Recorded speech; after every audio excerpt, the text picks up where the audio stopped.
창세기 11장 1절에서 9절 말씀이며 구약 133페이지입니다. 온 땅의 언어가 하나요, 말이 하나였더라. 이에 그들이 동방으로 옮기다가 시날 평지를 만나 거기 거류하며 서로 말하되 자 벽돌을 만들어 견고히 굽자 하고 이에 벽돌로 돌을 대신하며 역청으로 진흙을 대신하고 또 말하되 자 성읍과 탑을 건설하여 그 탑 꼭대기를 하늘에 닿게 하여 우리 이름을 내고 온 지면에 흩어짐을 면하자 하였더니 여호와께서 사람들이 건설하는 그 성읍과 탑을 보려고 내려오셨더라. 여호와께서 이르시되 이 무리가 한 족속이요 언어도 하나이므로 이같이 시작하였으니 이후로는 그 하고자 하는 일을 막을 수 없으리로다. 자 우리가 내려가서 거기서 그들의 언어를 혼잡하게 하여 그들이 서로 알아듣지 못하게 하자 하시고 여호와께서 거기서 그들을 온 지면에 흩으셨으므로 그들이 그 도시를 건설하기를 그쳤더라. 그러므로 그 이름을 바벨이라 하니 이는 여호와께서 거기서 온 땅의 언어를 혼잡하게 하셨음이니라. 여호와께서 거기서 그들을 온 지면에 흩으셨더라. 아멘. 오늘은 창세기 11장 1절서 9절에 있는 말씀을 통하여서 말은 통합니까? 라는 제목으로 말씀을 선포할 때 하나님 크신 은혜가 함께 있기를 바랍니다. 여러분도 잘 아시다시피 10월 9일은 무슨 날이라고요? 수요일도 되겠지만 한글날입니다. 세계 언어학자들 사이에서는 전 세계 언어 가운데서 가장 우수한 글자가 어떤 글자일까? 여러분, 언어학자들이니까 언어에만 신경 쓰겠죠. 그런데 살펴보고 조사한 결과 통계가 나왔는데 그것이 뭐냐면 한글이랍니다. 좀 믿어주는 표정으로 아멘 해보세요. 또한 한글의 우수성을 주장하는 것은 우리나라 학자들에 의해서 이렇게 고백된 것이 아니라 외국 학자들 사이에서 더 강력하게 주장되고 있는 것이 현재 사실이라는 것입니다. 그런 이유로 유엔에서는 아프리카에는 언어가 없는 이런 족속들이, 이런 민족들이 많다는 거예요. 그래서 그런 원주민들에게 권하는 언어가 바로 한글이랍니다. 지금도 어떤 나라는 한글로 자기 나라의 모국어로 삼고 열심히 공부하는 이런 나라들도 있습니다. 모쪼록 우리는 단일 민족으로서 같은 땅에 살아가면서 같은 언어를 사용하게 여러 가지 모양으로 참 좋은 점이 많은 것 같습니다. 이 좋은 것들이 퇴색되지 않도록 기성세대가 잘 보존하여서 다음 세대인 후손들에게 길이길이 물려주는 아름다운 전통이 되어야 될 줄로 믿습니다. 자, 오늘 본문으로 들어가서 보면은 노아 홍수 이후에 홍수에 대한 엄청난 두려움으로 그 시대 사람들은, 노아 홍수 이후의 사람들은 노아를 포함한 셈, 함, 야벳, 그 아내들, 그 후손들, 계속해서 이제 후손들이, 자녀들이 낳지요. 이 후손들은 심각한 트라우마가 생겼습니다. 그로 인해서 하늘에서 빗방울이 몇 방울 떨어지기만 해도 그 두려움은 이러다가 또 전에 홍수 만난 그 격이 되지 않겠나 해서 굉장히 긴장하면서 또 그 두려움은 상상을 초월할 정도였다는 것입니다. 당시 그들이 사용하고 있던 언어는 오늘 본문 1절 한번 읽어볼까요? 시작. 온 땅의 언어가 하나요, 말이 하나였더라. 온 땅의 언어가 하나요. 지금처럼 뭐 한글 쓰고 영어 쓰고 일본어 쓰고 불어 쓰고 뭐 이렇게 쓰는 것이 아니라 그 당시에는 언어가 하나밖에 없었어요. 그러니까 어디를 가든지 서로 다 말이 통했다는 것입니다. 이 온 땅의 언어가 하나요, 말이 하나였다. 이 말은 하나의 입술이란, 구음, 하나의 입술이란 얘기다. 하나의 언어란 얘기지요. 그러니까 우리의 인류 조상은 다 한 혈통, 한 언어, 한 민족이었다는 것을 알 수가 있습니다. 자, 그런데 그들이 무슨 말을 하더라도 서로 간에 알아들었습니다. 그런 그들이 이제 아라랏산에서 이제 방주가 안착했잖아요. 그리고 이제 사람들이 방주에서 나와서 계속해서 지면에서 계속 동서남북으로 흩어지는데 아마 그 당시에 많은 무리들이, 여러분 그때 당시에는 사실 흩어지기가 두려운 시대지요. 여차하면은 모여야 되고, 왜냐면 수가 많지 않고 이런 시대니까. 많아봤자 뭐 지금처럼 많았겠습니까? 자, 그런데 이 무리들이 때를 이어서 계속해서 옮기다가 신할 평지라는 이 넓은 광야에 도착하게 되었습니다. 그리고 그곳 가운데서 또 나름대로 똑똑한 사람들이 있지 않았겠습니까? 그래서 그들이 모여서 그곳에서 성읍과 탑을 높이 쌓고 새로운 건설을 건설하자, 이런 뜻이 모아져서 결국은 돌 대신에 견고한 벽돌을 만들어서 성읍과 높은 탑을 최대한 높이, 왜 그러냐면은 홍수가 와서 물에 잠기게 되면은 살아남아야 되니까 최대한 높이 이 탑을 쌓았다는 것입니다. 그들이 그와 같이 한 이유는 무엇일까요? 그 이유는 바로 다시 혹시 재현될 홍수 심판에서 살아남기 위해서 바로 그 탑을 쌓았다는 것입니다. 사랑하는 성도 여러분, 오늘날 전 세계 가운데서 가장 높은 건물은 어떤 건물일까요? 지금 사실 우리 주변에 아파트도 옛날에는 뭐 빌라 연립에서 5층만 돼도 굉장히 높아서 막 어지럽고 했는데, 지금은 막 부산의 센텀시티 같은데 막 여기 이천에도 보니까 어마어마한 이런 그 아파트인데 뭐 40층, 50층 막 이렇게 짓거든요. 막 70층짜리도 막 있습니다. 정말로 눈 뜨면은 창문 열면은 구름 위에서 아침을 맞이하고 이렇게 될 수 있는 거죠. 손오공처럼. 그런데 현재 전 세계 가운데서 최고의 높은 빌딩은 163층이라는 거예요. 여러분 몇 층에 사시나요? 이 앞에 명함이 꺼내지도 마세요. 164층인데 이 빌딩이 어디냐면은 두바이, 중동 두바이에 있는 부르주 할리파라는 이 건물이 전 세계에서 지금 최고 높습니다. 높이가 무려 828m라는 거예요.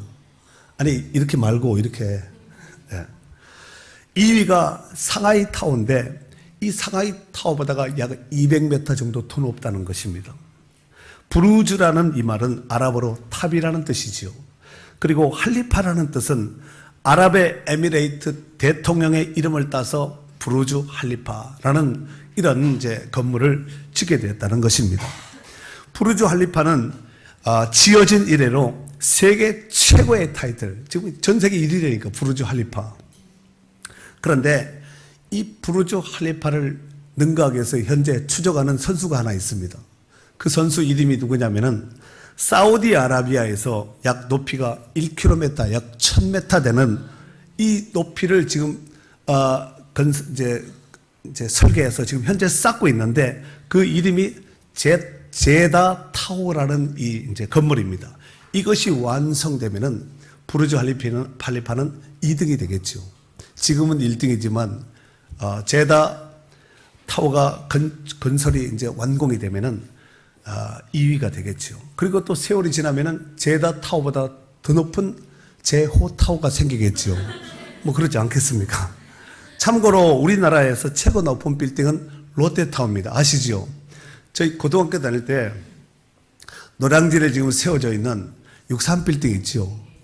그거 세울 때 우리나라 대단했습니다. 아시아에서 최고 높은 빌딩이랬는데 지금 아파트가 그거보다 더 높은 아파트도 있다니까요. 우리나라의 롯데타워는 현재 높이가 555m라는 거예요. 그리고 지상 123층, 지하 6층이래요.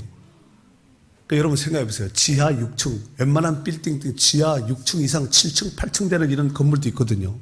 그런데 위로 123층인데 이 밑에 심겨진 것은 6층밖에 안 된다는 거예요. 이것도 기적이라는 거예요.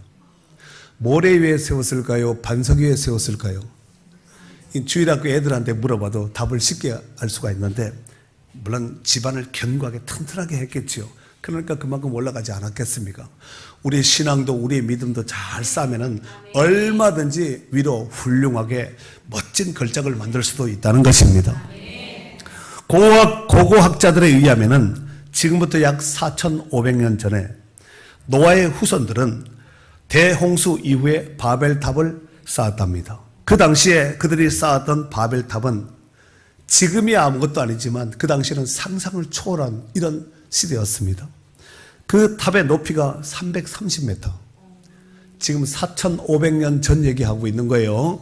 높이가 330m. 그러니까 서울의 남산의 높이가 230m인데 100m 더 높다는 겁니다. 그리고 바벨탑의 층수는 7층으로 되어 있는데 1층, 2층, 7층으로 되어 있었는데 이 구조는 가로가 816m, 세로가 690m, 높이가 78m, 1층이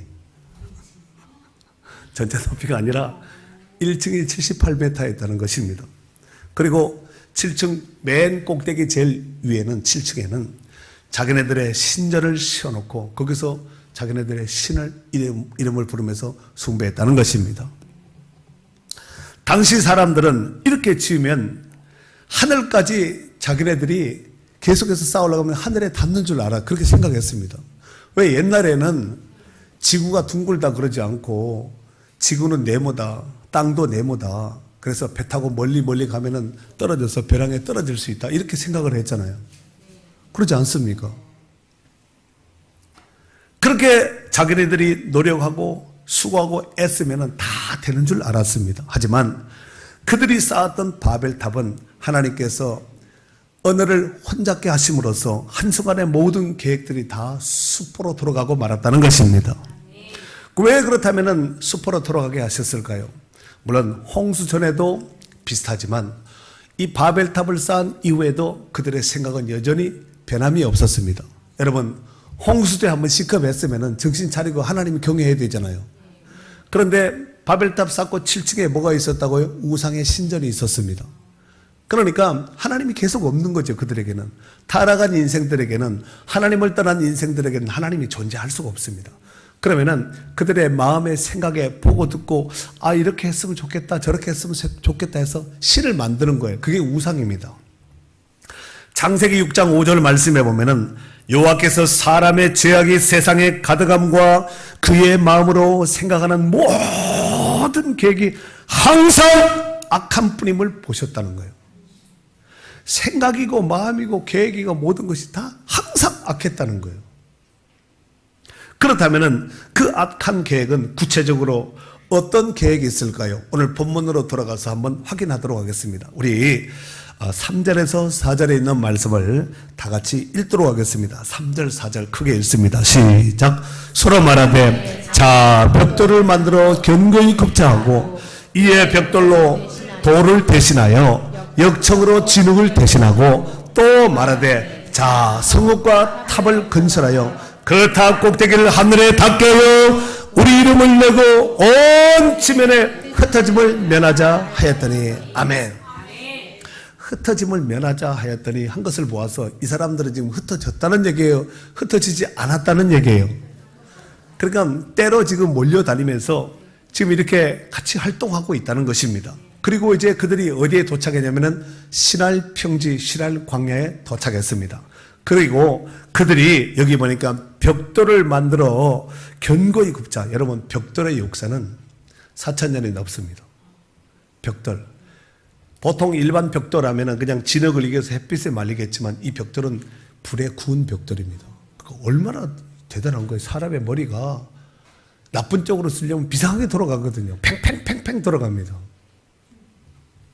그리고 이에 벽돌로 돌을 대신하며 역청으로 진흙을 대신하고 자 성읍과 탑을 건설하여 그 탑 꼭대기를 하늘에 닿게 하여 우리 이름을 내고 온 지면에 흩어짐을 면하자라고 말했습니다. 위의 말씀을 정리하면은 첫 번째 그들이 뭐라 그러냐면은 하늘에 닿게 하자. 성읍과 대를 쌓아서 쌓고 굽고 쌓고 올려서 하늘에 닿게 하자. 이렇게 지금 뜻을 같이 하고 있는 거죠. 왜 뜻을 같이 할 수 있었을까요? 말이 지금 언어가 하나니까 말이 통하니까 말이 통한다는 것은 마음이 통한다는 얘기거든요. 성읍을 쌓고 쌓아서 하늘에 닿게 하는 것은 실제로 하늘에 닿게 할 수는 없지만 이 성읍을 쌓는 그 당시의 사람들의 영적인 상태를 잘 보여주고 있습니다. 그렇게 쌓으면은 하나님처럼 될 줄 알았지요. 그들은 하나님의 이름을 드러내기보다는 자신들의 이름을 드러내게 힘쓰고, 여러분 벽돌 굽고 이렇게 높은 300m 이상 높은 이 성을 대를 쌓을 때에 얼마나 힘들었겠어요. 그때 무슨 뭐 크레인이 있었겠습니까? 기중기가 있겠습니까? 뭐 어떤 하이랜드 같이 이렇게 벽돌을 올려주는 이런 것이 있었겠어요. 뭐가 있었겠어요. 완전 재래식, 그야말로 몸으로 다 때우던 이런 시대가 아니었겠습니까? 이들은 자신의 이름을 드러내기를 원했다는 것입니다. 그래서 하나님의 목적, 창조의 목적에 역행하면서 살았습니다. 여러분, 하나님께서 모든 물건들은 우리가 만드신 그 사람의 의도가 있습니다. 마이크는 이거 망치질 하려고 만든 게 아니라 이렇게 소리 내라고, 그죠? 종은 치라고, 이렇게. 다 목적성이 있거든요. 우리를 지으신 목적성이 다 있거든요. 그렇지 않습니까? 동물을 지은 목적이 있고, 하늘을 지은 나무를, 바다를, 돌을 다 지은 목적이 있죠. 원래 목적대로 순리대로 살면은 문제가 안 생깁니다. 문제는 이걸 까꿀로 뒤집어서 영리로 살면은 이제 문제가 생기게 되는 거죠. 창세기 1장 28절에 보면은 세상 창조와 또 인간 창조의 목적에 대해서 하나님께서 이렇게 말씀하셨습니다. 하나님이 자기 형상 곧 하나님의 형상대로 사람을 창조하시되 남자와 여자를 창조하시고 하나님이 그들에게 복을 주시며 하나님이 그들에게 이르시되 생육하고 번성하여 땅에 충만하라. 땅을 정복하라. 바다의 물고기와 하늘의 새와 땅에 움직이는 모든 생물을 다스리라 하시니라. 다 다스리라 그랬어요. 다스리라. 지배하고 정복해서 다 파괴하고 허물고 하는 것이 다 나처럼 내가 다스리는 것을 너한테 이 모든 고난을 너에게 위임을 해서 네가 나처럼 이렇게 다스리라 하고 위임을 한 것이지요. 그런데 지금은 어떤 것 같습니까? 여러분 브라질이나 필리핀에 가면은 보라카이라는 정말 끝내주는 해변이 있거든요. 아마 여러분 중에 신혼여행이나 기타 어떤 여행을 다녀오신 분도 아마 있을 줄로 생각이 됩니다. 그렇게 아름다운 해변, 그런데 석양이 지는 데서 사진 찍으면은 아무나 서도 다 작품이에요. 배우들만 서서, 유명 배우만 서서 작품이 되는 것이 아니라 우리 같은 사람이 서도 다 작품이에요. 환상이죠. 와! 막 이렇게 되는데 거기에 관광객들이 와서 애기들 똥 싸고 오줌 싸 기저귀 막 갖다가 쓰레기통에 버려야 되잖아. 근데 그거 어디다 보내면 모래 파가지고, 그 고운 모래 파가지고 똥기저귀 묻어놓다 걸려버린 거예요. 그래서 필리핀 주정부에서 조사를 해보니까 똥기저귀가 한두 개 묻힌 게 아니에요. 온갖 쓰레기 바다에 이게 모래 파가지고 다 묻어놓은 거예요. 그렇게 하면 돼요, 안 돼요? 안 되잖아. 그런데 그렇게 하는 사람이 있다니까요. 그리고 두 번째로 여기 보니까 우리의 이름을 내자 그랬죠. 4절 중반제 우리 이름을 내고 그랬습니다. 여러분, 예나 지금이나 사람들은 자기 이름을 드러내는 것을 참 좋아하는 것 같습니다. 그 이름이 명예스러운 영광스러운 좋은 이름이라면 많이 그 사람 이름만 들어도 좋지요. 그런데 불명예스러운 이런 이름이 되면 안 되잖아요. 특별히 전 세계 나라에서 우리나라의 한글은 독특한 글자예요. 이런 글자가 없다니까요. 그런데 이 독특한 한글이 전 세계 다녀보면 유명한 장소에 기록되지 않은 것이 없어요. 이스라엘 가도 기록되어 있습니다. 이스라엘 성지순례 가도 거기다가 자기 이름 써놓고 이렇게 뭐 건강해 뭐 이러면서 글도 써놓지요. 그런 거 써놓으라고 한 것이 아니거든요. 하나님께서 천지 창조의 목적과 사람을 지으신 목적이 사람의 아름다움을, 사람의 이름을 드러내기 위해서 창조하신 것이 아니라 하나님께 영광 돌리라고 하나님의 영광을 위해서 창조하여 지으신 줄로 믿습니다. 이사야 43장 21절에 보면은 이 백성은 내가 나를 위하여 지었나니 나를 찬송하게 하려 함이라 그랬습니다. 또 고린도전서 10장 31절에 여러분 잘 아시는 바와 같이 그런즉 너희가 먹든지 마시든지 무엇을 하든지 다 하나님의 영광을 위하여 하라 그랬습니다. 그리고 세 번째, 흩어짐을 면하자 그랬습니다. 4절 하반절에 보니까 온 지면에 흩어짐을 면하자 이렇게 나와 있죠. 네, 흩어짐을 면하자. 그러니까 절대로 흩어지지 말고 우리끼리 똘똘 뭉쳐서 하나 되자 라고 하면서 그들이 마음을 결속을 한 거지요. 여러분, 그래서 쌓은 탑이 이름이 뭐라고요? 바벨탑입니다. 이 바벨이라는 이 뜻은 혼란이라는 뜻입니다. 혼란. 그런데 혼란인데 이 혼란이란 말은 발랄에서 나왔습니다. 발랄이 뭐냐면은 그 9절 하반절에 보면은 혼잡게 하셨다라고 그랬죠. 온 땅의 언어를 혼잡하게 하셨습니다. 그러니까 바벨의 원뜻이 발랄에서 나왔는데 이 발랄이 뜻이 뭐냐면은 혼잡이라는 뜻입니다. 바벨에서 바벨론이라는 나라가 나왔습니다. 바벨론 알죠? 바벨에서 바벨론이 많이 나왔는데 이 혼잡이라는 것은 섞이다, 섞다, 발랄 이런 뜻을 가지고 있습니다.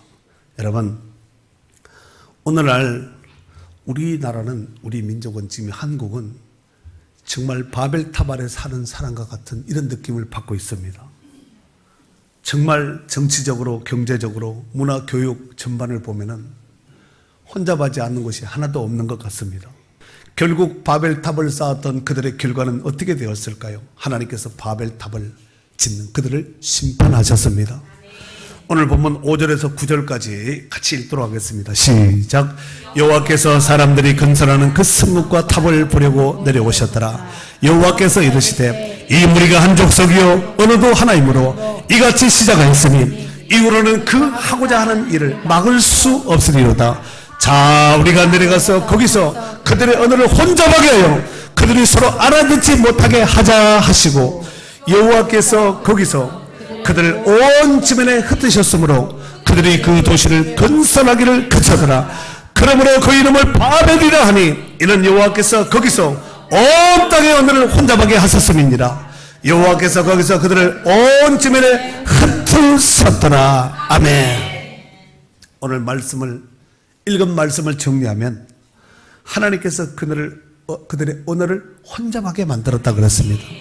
그랬더니 그들은 쌓기를 원했지만 하나님은 흩어버렸습니다. 뜻이 다르잖아요.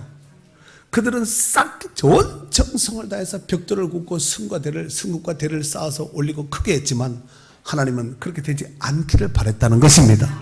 그랬더니 그들은 탑 쌓기를 그치고 지면으로 빌어서 흩어지기 시작했습니다.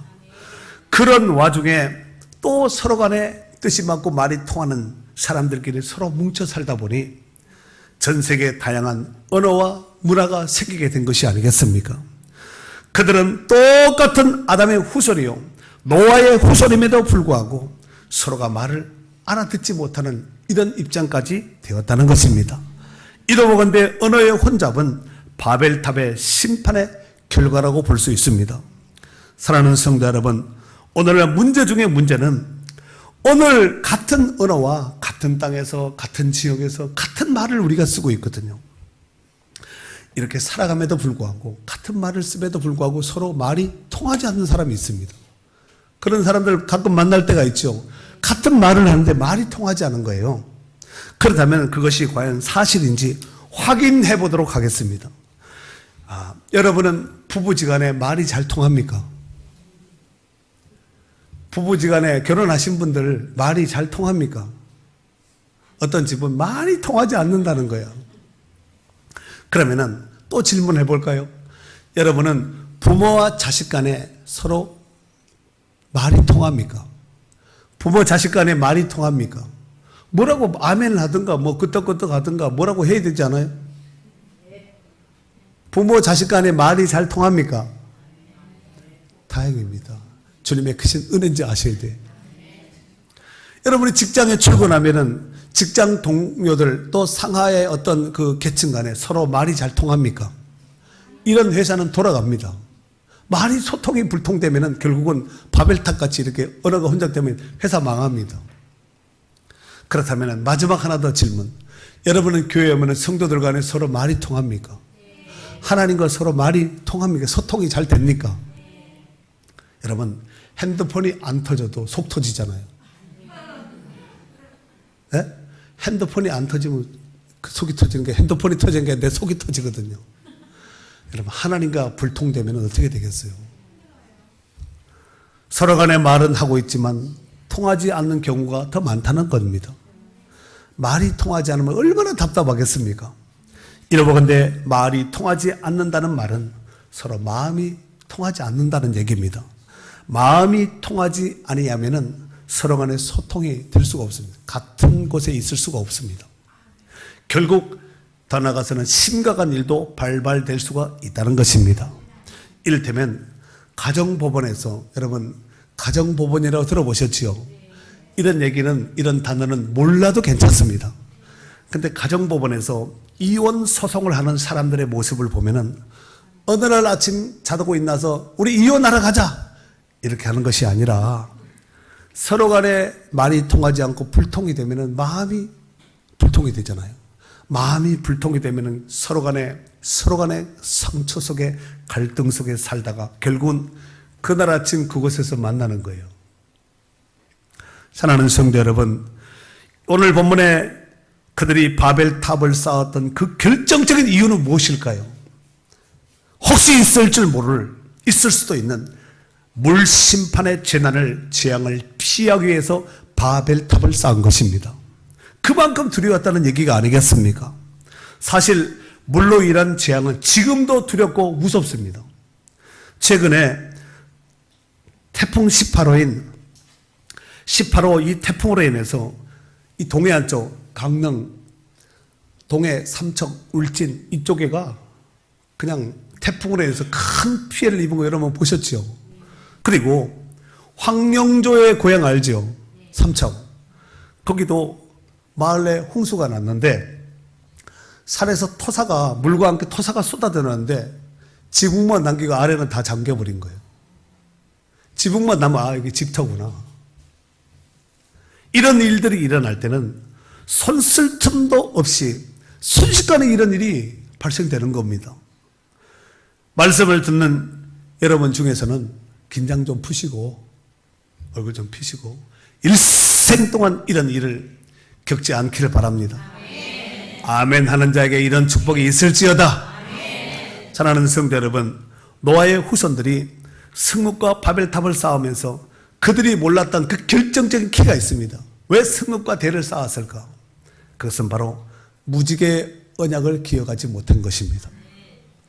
그들이 하나님께서 약속하신 무지개의 언약만 기억하였더라도 그 고생, 그 수고를 하지 않아도 되었을 겁니다. 그러면 무지개의 언약 가운데 그 말씀은 무엇일까? 하나님께서 무지개의 언약을 통해서 무엇을 말씀하셨을까? 창세기 9장 11절에서 13절에 보면은 내가 너희와 언약을 세우리니 다시는 모든 생물을 홍수로 멸하지 아니할 것이라. 땅을 멸할 홍수가 다시 있지 아니하리라.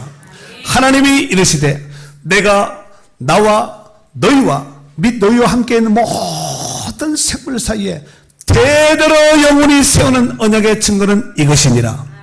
내가 내 무지개를 구름 속에 두었나니 이것이 나와 너희 사이의 언약의 증거니라 그랬어요. 무지개를 통해서 내가 너희와 약속하겠다. 다시는 물로 인해서 세상을 심판하지 않겠다고 하나님이 약속을 하셨습니다. 그렇다면 왜 무지개 언약을 그들이 기억하지 못했을까요? 하나님께서 노아를 통해서 약속하신 무지개 언약을 잊었기 때문에 그렇습니다. 그러면은 왜 그 언약을 약속을 잊어버렸을까요? 그것은 아마도 신앙의 전수가, 신앙이, 그 약속이 후손들에게 계속해서 전수되어야 되잖아. 아버지는 아들에게, 아들은 손자에게, 손자는 증손에게, 고손에게 계속해서 신앙이 이렇게 대를 이어서 신앙 전수가 되어야 되는데 전달되지 않았다는 것을 단적으로 보여주는 증거입니다. 결국은 하나님 말씀을 불신하고 인본주의로 살 수밖에 없었습니다. 여러분, 인류의 비극은 에덴 동산에서부터 노아의 홍수와 바벨탑 오늘 본문에 이르기까지 하나님 말씀에 대한 끊임없는 인본주의적 불신앙 때문에, 불순종 때문에 이 죄가, 이 절에 인해서 심판을 받은 것입니다. 사랑하는 성도 여러분, 노아의 홍수 이후에 언어가, 혼잡한 언어가 언제 하나가 되었을까요? 지금 바벨 언어가 흩어졌거든요. 사람도 흩어져, 언어가 안 맞으니까, 서로 구음이 안 맞으니까 사람이 흩어졌는데 이 흩어진 사람이, 이 흩어진 언어가 언제 하나가 되었냐 이거예요. 그것은 바로 사도행전 2장에 보면은 마가의 다락방에서 기도할 때 성령 강림함으로 해서 그 전 세계에 흩어졌던 사람들이 그곳에서 같은 말을 알아들을 수 있었다는 것입니다. 이는 예수 그리스도 안에서 하나님과의 관계가 회복되었음을 보여주는 증거입니다. 그제서야 하나님의 뜻을 알고 그들이 생명불사 복음의 사명을 감당할 수 있게 되었다는 것입니다. 그리고 이 땅에서 구원받은 성도로서 가장 많이 써야 될 단어, 언어가 무엇일까요? 뭘까요? 저는 그렇게 생각합니다. 할렐루야, 아멘이에요. 제가 할렐루야 할 때 여러분 아멘 하세요? 할 수 있겠습니까? 할렐루야! 이 말, 이 단어를 구원받은 성도들은 많이 써야 돼요. 이게 세상 사람들이 쓰는 단어가 아니라 구원받은 성도, 하나님의 자녀, 하나님의 백성들이 써야 될 단어입니다. 그런데 할렐루야, 아멘이 성경에 가장 많이 들어있는 성경이 어딜까요? 시편과 요한계시록입니다. 아멘.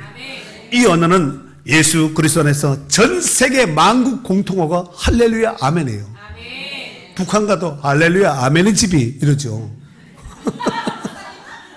아멘이야요. 아멘 씁니다. 아멘. 미국 사람도 할렐루야, 아멘. 영국 사람, 프랑스 사람 다 할렐루야, 아멘 쓰거든요. 이 언어는 우리가 사용할 수 있는 언어 중에서 하나님을 가장 기쁘시게 하고 하나님께 영광 돌릴 수 있는 언어가 할렐루야, 아멘입니다.